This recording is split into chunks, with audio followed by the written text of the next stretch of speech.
नमस्कार छात्रों। सबसे पहले हम कवि विकास परिहार जी का परिचय करा लेते हैं।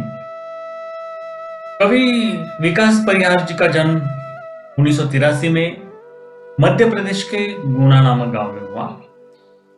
विकास परिहार जी ने 2000 से लेकर 2006 तक, मतलब सन 2000 से लेकर 2006 तक भारतीय वायुसेना में अपनी सेवाएं दी। फिर पत्रकारिता के क्षेत्र में उतरने के बाद वे रेडियो से जुड़ गए। साहित्य में विशेष रुचि होने के कारण आप नाट्य गतिविधियों में भी जुड़े रहे हैं। यह महत्वपूर्ण बात है। और ऐसे कवि की कविताएं, ऐसे कवि का साहित्य हमारे सामने तथा अध्ययन के लिए है। ये हमारे लिए एक और अच्छी खासी उपलब्धि है, ऐसा मुझे लगता है। तो चलिए, विकास परिहार द्वारा निर्मित रचित ये जो पद्य है, इसकी विधा हाइकू है और ये जापान की सबसे अधिक लोकप्रिय विधा है। हाइकू विश्व की सबसे छोटी कविता मानी जाती है। 5वें दशक से हिंदी साहित्य ने भी हाइकू को खुले मन से स्वीकार किया है। ये हिंदी के लिए एक गौरवशाली बात है। हिंदी व्यापक भाषा है और अपने में बहुत कुछ समा सकती है। इसका ये एक ताजा उदाहरण है। तो चलिए, हाइकू क्या होता है, ये रचना कैसी निर्माण होती है, कैसी रची जाती है, किस प्रकार रची जाती है, इसमें वर्ण कितने होते हैं, उसकी जानकारी जरा लेते हैं। सबसे पहले 5, 7, 5 कुल मिलाकर 17 वर्ण होते हैं। देखिए, यहाँ पर आप देख रहे हैं कि हाइकू में 5 जोड़ 7 जोड़ 5 कुल मिलाकर 17 वर्ण के ढांचे में ये जो चरण है, उसका एक चरण तैयार किया जाता है, रचा जाता है, निर्माण किया जाता है। उदाहरण के साथ हम देखते हैं ताकि आपको जरा ज्यादा गौर से पता चले। देखिए, यहाँ पर एक चरण लिया गया है। इसमें 3 पंक्तियां हैं। पहली पंक्ति में घना अंधेरा, दूसरी पंक्ति में चमकता प्रकाश और अधिक, ये तीसरी पंक्ति में। ऐसे 5, 7 और 5, ऐसे कुल मिलाकर 17 वर्ण है। एकदम छोटा सा चरण है। 5, 7, 5 कुल 17 वर्ण मिलाकर एक चरण तैयार होता है तथा एक चरण रचा जाता है। यहां पर एक ही चरण दिया है, एक उदाहरण के लिए लिया है। घना अंधेरा, चमकता प्रकाश और अधिक। 5, 7, 5 वर्ण आप देख रहे हैं और इससे बनता है हाइकू का एक चरण। और ऐसे अनेक चरण मिलाकर कविताएं तैयार होती है तथा कविता रची जाती है, कविता निर्माण की जाती है। कवि विकास परिहार द्वारा ऐसी ये कविता हमारे सामने प्रस्तुत की गई है, जिसमें उनको जो उनके जीवन में जो अनुभव आए, छोटे मोटे अनुभव आए तथा छोटी मोटी जो घटनाएं हैं, उन घटनाओं से अर्थवाही, मतलब जिसमें से अर्थ निकलता है, ऐसे शब्दों में तथा सीमित शब्दों में, कम से कम शब्दों में हमारे सामने यह जो विधा है, ये जो कविता है, यह हमारे सामने प्रस्तुत की है। देखिए, इस कविता में हमें क्या प्राप्त हो सकता है, कौन सा ज्ञान प्राप्त हो सकता है, तो जीवन ज्ञान भरा हुआ है। सबसे पहला जो चरण है, उसमें कवि प्रतिकूलता के बारे में बता रहे हैं। परिस्थिति हमेशा हमारे लिए अनुकूल ही होगी ऐसी बात नहीं है। कहीं पर भी कुछ भी हो सकता है, जैसा हमने सोचा है वैसा होगा ही, ऐसा मानकर चलना ये एक अंधश्रद्धा है। क्योंकि हम जैसा विचार करते हैं उसी प्रकार होगा, ये नहीं है। बल्कि हमारे सामने क्या आता है उसके हिसाब से हम विचार करके, सोच विचार करके योग्य काम, योग्य कदम उठाना चाहिए, योग्य कार्य के लिए। दूसरे चरण में कवि ने कर्म के बारे में बताया है। कर्म मतलब काम, हमारा कार्य किस प्रकार करना चाहिए, और कार्य करने के बाद उसकी प्राप्ति की अपेक्षा नहीं करनी चाहिए, यह भी कवि बताना भूले नहीं है। छोटा सा चरण लेकिन बड़ा व्यापक अर्थ इसमें भरा हुआ है।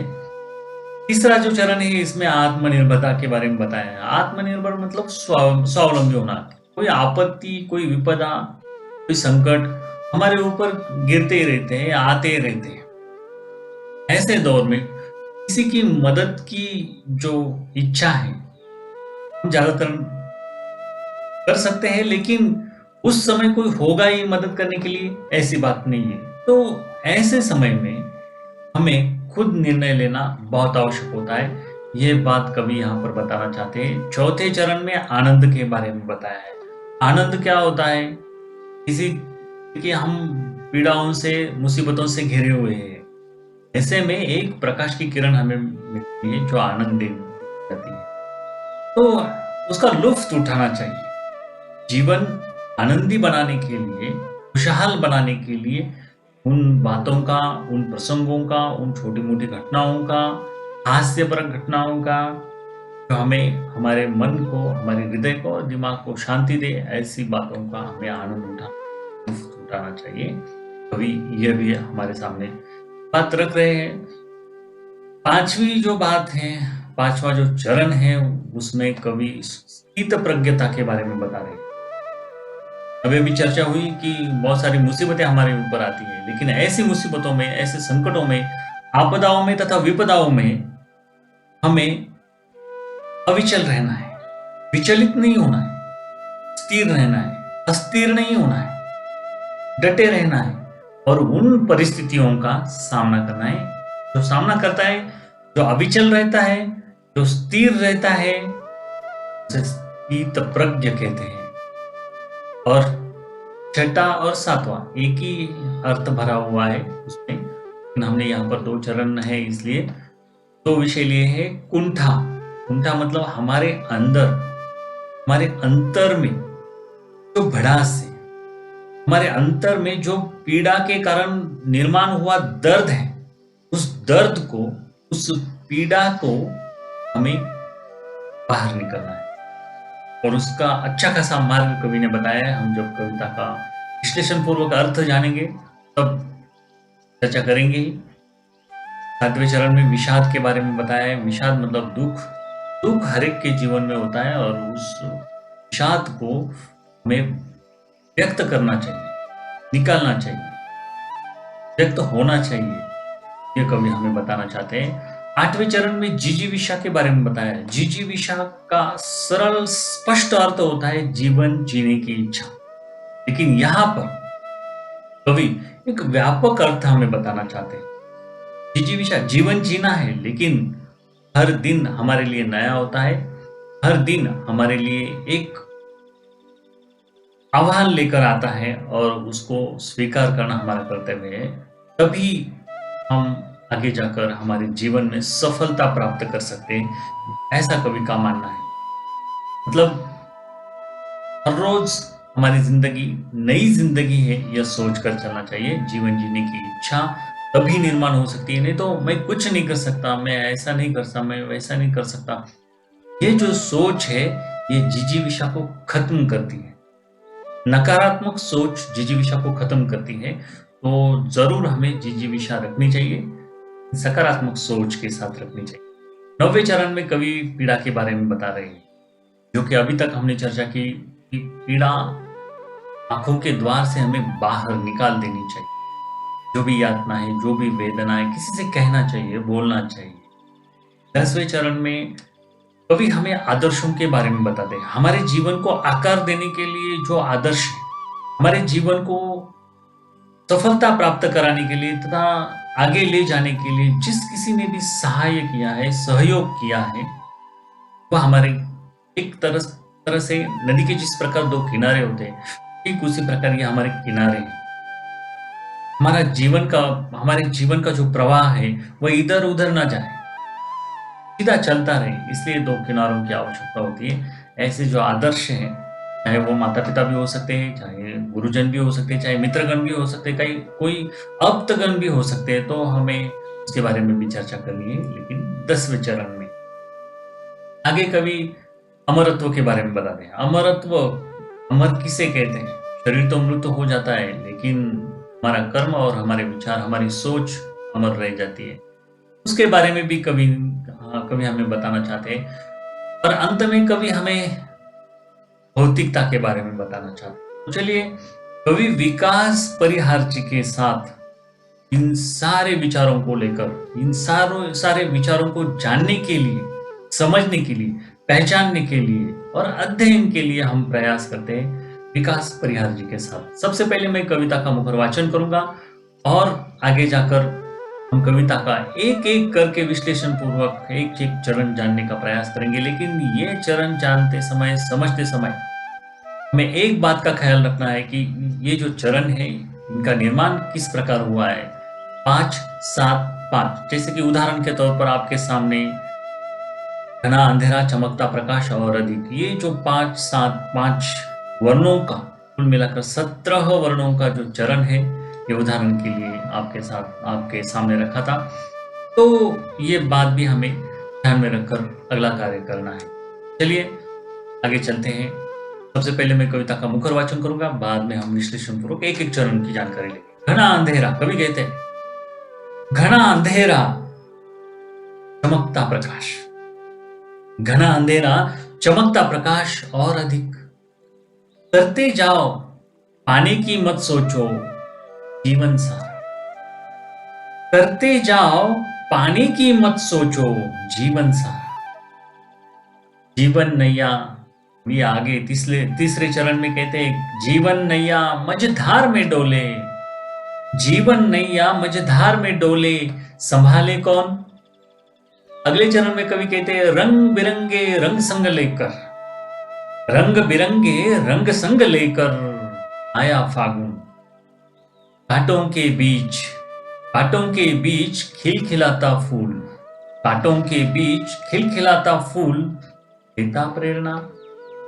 कवि इस प्रेरणा के साथ हमें आगे जाकर कहते हैं, भीतरी कुंठा, भीतरी कुंठा आंखों के द्वार से आई बाहर, भीतरी कुंठा आंखों के द्वार से आई बाहर, खारे जल से, खारे जल से धुल गए विषाद, खारे जल से धुल गए विषाद, मन पावन। मृत्यु को जीना, मृत्यु को जीना जीवन विष पीना, मृत्यु को जीना जीवन विष पीना है जिजीविषा, मन की पीड़ा, मन की पीड़ा छाई बन बादल, मन की पीड़ा छाई बन बादल, बरसी आंखें, चलती साथ पटरिया रेल की, चलती साथ पटरिया रेल की, फिर भी मौन, सितारे छिपे बादलों की ओट में, सितारे छिपे बादलों की ओट में, सुना का तुमने दिए, तुमने दिए जिन गीतों को स्वर, तुमने दिए जिन गीतों को स्वर, वे अमर, सागर में भी रहकर मछली, सागर में भी रहकर मछली प्यासी ही रही, प्यासी ही रही। यहां तक कविता का वाचन हमारा पूर्ण होता है, लेकिन आगे जाकर हम इस कविता के एक एक चरण को विश्लेषण पूर्वक जानने का प्रयास करेंगे। कवि के जो विचार है वो मैं आपके सामने प्रस्तुत करूंगा। वह विचार हमारे विचारों से बिल्कुल मिलते जुलते होंगे, और तभी ये जो अर्थ है, इस कविता का जो अर्थ है, हाइकू जो है, ये जो विधा है, मन हमारे समझ में आएगी। चलिए कवि विकास परिहार जी के साथ हम आगे चलते हैं।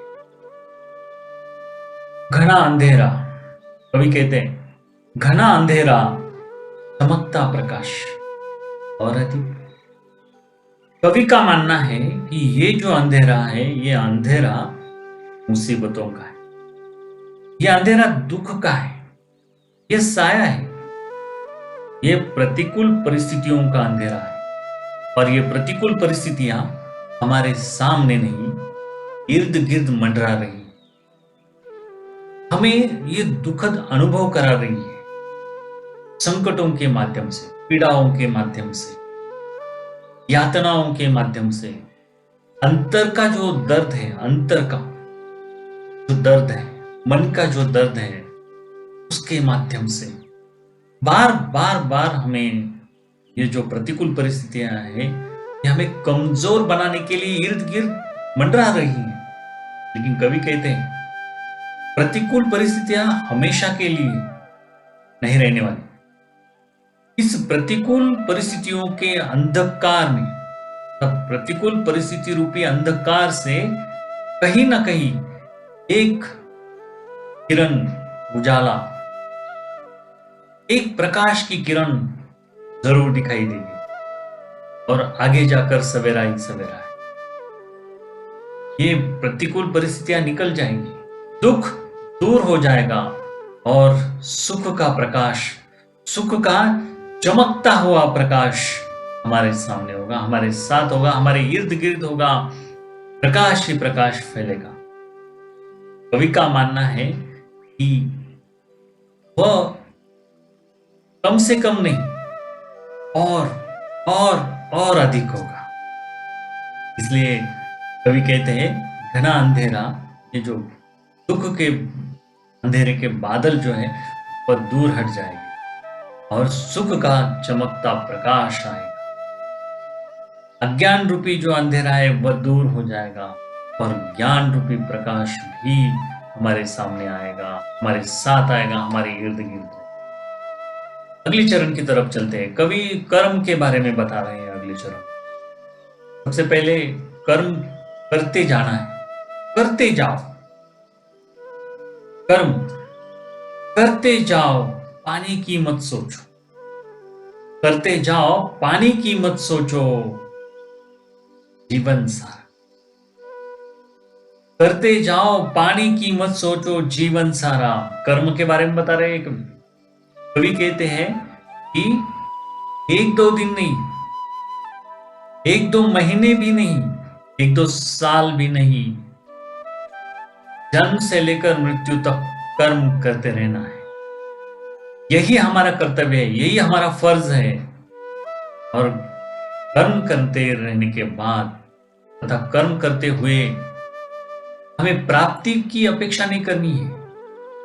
मुझे कुछ प्राप्त होगा, क्या प्राप्त होगा, कैसा प्राप्त होगा, यह सोचने की आवश्यकता नहीं है। कवि कहते हैं कर्म करते रहना आपका मूल कर्म है, मूल कर्तव्य है।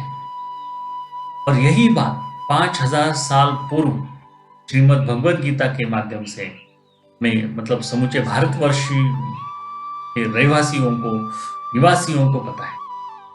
5000 साल पहले कुरुक्षेत्र पर श्री कृष्ण ने, भगवान श्री कृष्ण ने अर्जुन को बताई थी। अर्जुन तो एक प्रतीक मात्र था और अर्जुन के माध्यम से समूचे विश्व को यह विचार, श्रीमद् भगवद गीता रूपी विचार पूरे विश्व में फैला है, पूरे विश्व के लिए। 5000 साल पूर्व निर्मित विचार आज भी जैसे है वैसे ही लागू होते हैं। जीवन किस प्रकार जीना चाहिए, हमारे कर्म किस प्रकार होने चाहिए और कर्मों के बाद हमें क्या निर्णय लेना है, ये 5000 साल पूर्व अर्जुन को बताया था। क्यों? क्योंकि अर्जुन कर्म से मुकर रहा था, भयभीत हो गया था, हताश हो गया था। उसका कर्म था कुरुक्षेत्र पर शत्रुओं को नष्ट करना। लेकिन अर्जुन तैयार नहीं था। उसने अपने हाथ में जो शस्त्र थे वे जमीन पर टेक दिए थे और भगवान श्री कृष्ण के सामने हाथ जोड़कर बैठ गया था जमीन पर, घुटने टेक कर। अर्जुन कहता है कि मेरे सामने मेरे भाई, मेरे आप्त मित्र, मेरे गुरुजन मित्र सब कुछ है और पितामह भीष्म भी। इन सब को मारकर मुझे क्या मिलेगा?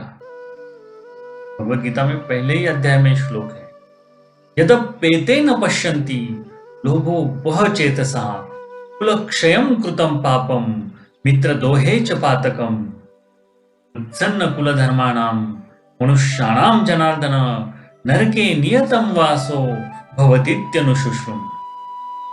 हे जनार्दन, कुलक्षयं कृतं पापम, कुल का नाश करके, मित्र दोहे च पातकम, मित्रों का नाश करके मुझे क्या मिलेगा? कुलक्षयं कृतं पापम मित्र दोहे च पातकम उत्सन्न कुल धर्माणां, मनुष्य का धर्म है हे जनार्दन, उत्सन्न कुल धर्माणां मनुष्याणां जनार्दन नरके नियतम वासो भवति, मुझे नरक के सिवाय कुछ नहीं मिलने वाला। कुल की उन्नति करना हर मनुष्य की जिम्मेदारी होती है, धर्म होता है, लेकिन मैं कुल का नाश करने के लिए इस युद्ध भूमि पर आया हूं और इनको जीत कर, इनको मार कर अगर मैं संपत्ति भी प्राप्त कर लेता हूं, मैं राज्य भी प्राप्त कर लेता हूं, तो उससे मुझे सुख नहीं मिलेगा, उल्टा मुझे नरक वास यातनाएं यही जमीन पर भोगनी होगी और आगे जाकर भी मुझे नरक ही मिले। तब भगवान श्री कृष्ण ने अर्जुन को कहा था, हतो वा प्राप्य से स्वर्गम जित्वा वा मोक्ष से महिम तस्मात् उद्दिष्ट कौन्तेय युद्धाय कृत निश्चय। कृत निश्चय होकर तुझे युद्ध करना है, चाहे तुझे स्वर्ग मिले चाहे नरक। हतो वा प्राप्य से स्वर्गम, चाहे तुझे स्वर्ग मिले या नरक, ये निर्णय तेरा नहीं है, ये सब कराया मेरा है। तू सिर्फ युद्धाय कृत निश्चय होकर युद्ध कर। तब आगे जाकर कर्मों का महत्व समझाते हुए श्री भगवान श्री कृष्ण अर्जुन को बता रहे हैं, तो पूरे विश्व को बता रहे हैं कि कर्मण्येव अधिकारस्ते मां फलेषु कदाचन मां कर्म फल हेतुर्भू माते संगो स्वकर्माणि। तू कर्म करता रहे, फल की चिंता न कर, प्राप्ति की चिंता मत कर। जो भी कर्म तू कर रहा है वह सारे के सारे कर्म तू मेरे चरणों में समर्पित कर रहा है, यह भूलना नहीं। कवि यहाँ पर इस चरण के माध्यम से, श्रीमद् भगवद गीता का जो संदर्भ आया है वह इस चरण के माध्यम से आया है। कवि भी विकास परिहार जी भी यही कह रहे हैं, श्रीमद् भगवद गीता से ही शायद उन्होंने यह विचार हमारे सामने रखने का प्रयास किया है। कवि कह रहे हैं कि करते जाओ, पाने की मत सोचो, सिर्फ कर्म करना है, प्राप्ति के बारे में, फल के बारे में नहीं सोचना है, और वो भी 1-2 दिन के लिए नहीं, 1-2 महीनों के लिए नहीं, 2-4 सालों के लिए नहीं, तो जीवन भर, समूचे जीवन भर यह सब कुछ करना है। आगे चलते हैं, कवि के मतानुसार आगे, जीवन नैया मझधार में डोले। कवि कहते हैं जीवन नैया मझधार में डोले, भाले कौन? तुझे स्वावलंबी बनना है, आत्मनिर्भर बनना है। संकट तुझ पर आएंगे, आपत्ति मुसीबतें विपदाएं आपदाएं तेरे जीवन में आने वाली है, इसलिए इन सभी का सामना अकेले करना है। जिस प्रकार जब समुद्र में तूफान के कारण, आंधी के कारण लहरें उठती है और उन लहरों में फंसी हुई जो नाव है इस प्रकार खुद को संभालने का प्रयास करती है और आगे मार्गाक्रमण करती रहती है, ठीक उसी प्रकार प्रतिकूल परिस्थितियों के भवंडर में, आंधी में, तूफान में फंसा हुआ ये जो जीवन है, मुसीबतों में, संकटों में फंसा हुआ ये जो जीवन है, ये जीवन की जो नैया है, यही पार करनी। इस भवंडर से, इस तूफान से, इन लहरों से डटकर सामना करना है, ये अकेले करना है, और तभी किनारे तक तू पहुंच सके। ये कवि यहां पर बताना चाहते हैं, जीवन की नैया मझधार में डोले, संभाले कौन? ये सवाल हमसे कर रहे हैं आत्मनिर्भरता के बारे में भी कवि यहाँ पर बता रहे हैं। आगे जाकर अगले चरण में कवि कहते हैं कि ठीक है, तेरे जीवन में बहुत सारी विपदाएं हैं, संकट है, आपदाएं हैं, लेकिन रंग बिरंगे रंग संग लेकर, रंग बिरंगे रंग संग लेकर आया फागुन। ठीक उसी प्रकार जिस प्रकार फागुन के महीने में होली खेली जाती है, वह आनंद का क्षण है। साल भर तुझे दुख होंगे, प्रतिकूल परिस्थिति होगी, लेकिन प्रकार होली में अनेक रंगों के साथ खेला जाता है। ठीक उसी प्रकार तेरा जीवन भी रंगीन होना चाहिए। सुखों से, दुखों से, विपदाओं से, आपदाओं से तथा पीड़ाओं से, यातनाओं से उभर कर जब छोटा आनंद तुझे मिलेगा तो उसका महत्व तू समझ सके। इसलिए ये रंग बिरंगी जीवन, होली के रंगों के जैसा रंग बिरंगी जीवन तेरा होना चाहिए। और ठीक उसी प्रकार जिस प्रकार होली का आनंद हम उठाते हैं, ठीक उसी प्रकार उस आनंद के क्षणों को महसूस करना है, उसका एहसास करना है, उसका लुत्फ उठाना है, उसका आनंद उठाना है, अगर समूचा जीवन आनंदी बनाना हो। इन्हीं लम्हों को, इन्हीं पलों को याद करके आगे जाकर जीवन को सुखमय बनाना है। कवि अगले चरण में हमें बता रहे हैं कि उस फूल की तरफ तू देख, कांटों के बीच खिलखिलाता फूल, कांटों के बीच खिलखिलाता फूल देता प्रेरणा। शीत प्रज्ञ की तरह रहना चाहिए हमें। ये जो फूल है, वो फूल की तरफ देखो जो कांटों में खिला है। आंधी आई होगी, तूफान आए होंगे, हवा बही होगी, तेज गति से बही होगी, लेकिन ये इस फूल को कांटे इधर से उधर से, इर्द गिर्द जो कांटे लगे हुए हैं वह चुभे होंगे, लेकिन फिर भी फूल ने अपनी मनमोहकता को नहीं छोड़ा, फिर भी फूल ने अपनी गंध को नहीं छोड़ा, सुगंध को नहीं छोड़ा। जो भी उसके पास आता है, उसके समीप आता है, उस हर एक को वो अपनी मंद सुमंद गंध देता है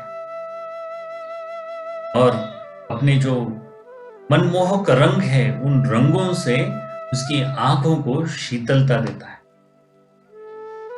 उस फूल को देखिए, कवि कहते हैं उस फूल को देखिए जो हमें प्रेरणा देता है, कांटों में भी खिलता है। ठीक उसी प्रकार हमारा जीवन है। हमारा जीवन भी इस संकट रूपी कंटकों से घिरा हुआ है। तेज आंधी आती है, तेज तूफान आता है, तेज हवाएं बहती है और हमारे जीवन को, हमारे जीवन प्रवास को, जीवन सफर को ध्वस्त करना चाहती है, छिन्न भिन्न करना चाहती है, नहीं आगे बढ़ने देना चाहती। लेकिन फिर भी इस फूल को सामने रखकर, उससे प्रेरणा लेकर, उससे प्रेरित होकर हमें आगे बढ़ना है, आगे चलना है, आगे जाना है। ये जीवन सफर, ये भवसागर तर के जाना है। कभी अगले चरण में हमें बता रहे हैं, भीतरी कुंठा आंखों के द्वार से आई बाहर। भीतरी कुंठा मतलब हमारे अंतर में, हमारे अंदर, हमारे मन में जो कुंठा मतलब पीड़ा है, पीड़ा के कारण जो दर्द है, जो यातना है, जो भड़ास है, वह हमें आंखों के द्वार से बाहर निकाल देनी चाहिए। अगर इस प्रकार हम करते, सिर्फ मतलब रोने से कुछ नहीं होगा।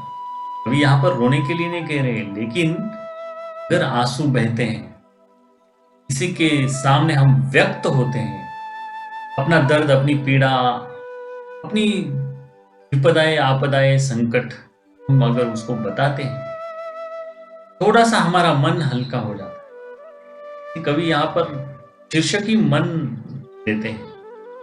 भले ही सामने वाला हमारे दुख, दर्द, पीड़ा, यातनाएं कम न कर सके, लेकिन सांत्वना तो जरूर कर सकता है। और वह सांत्वना ही हमें, हमारे मन को उभरने के लिए, शांत करने के लिए, भीतरी कुंठा निकालने के लिए, अंदर जो पीड़ा का दर्द है वह निकालने के लिए काम आ सके। तो चलिए छात्रों, यहाँ पर हम रुकते हैं। कविता का ये जो पहला हिस्सा है, इसमें हमने इस चरण तक अध्ययन किया, जानने का प्रयास किया, विश्लेषण पूर्वक जानने का प्रयास किया। एक एक चरण के साथ हम कवि विकास परिहार जी का जो उद्देश्य है वह बताने का प्रयास हमने किया। यहाँ पर हम रुकते हैं, लेकिन अगले हिस्से में कविता के उर्वरित जो चरण है उसके बारे में भी पढ़ाई करेंगे, उसके बारे में भी विश्लेषण पूर्वक जानने का प्रयास करेंगे, और साथ साथ इस कविता के आधार पर जो कृतियां तैयार की गई है, निर्माण की गई है, जो परीक्षा के लिए आवश्यक है, जो अध्ययन के लिए आवश्यक है, उसको भी जानने का प्रयास करेंगे, उनके भी उत्तर ढूंढने का प्रयास करेंगे। लेकिन सबसे महत्वपूर्ण जवाब जो हमें ढूंढना है, सबसे महत्वपूर्ण उत्तर जो हमें ढूंढना है, तो इस कविता के माध्यम से सिर्फ परीक्षा के हेतु हमें इसका अध्ययन नहीं करना है, बल्कि जीवन की जो परीक्षा है, जीवन रूपी जो परीक्षा है, उसके जवाब ढूंढने के लिए हमें इस कविता का अध्ययन करना है। तो चलिए हमारे साथ बने रहिए, अध्ययन करते रहिए, जीवन के उत्तर ढूंढने का अगले हिस्से में जरूर प्रयास करेंगे। तब तक के लिए रुकते हैं। धन्यवाद।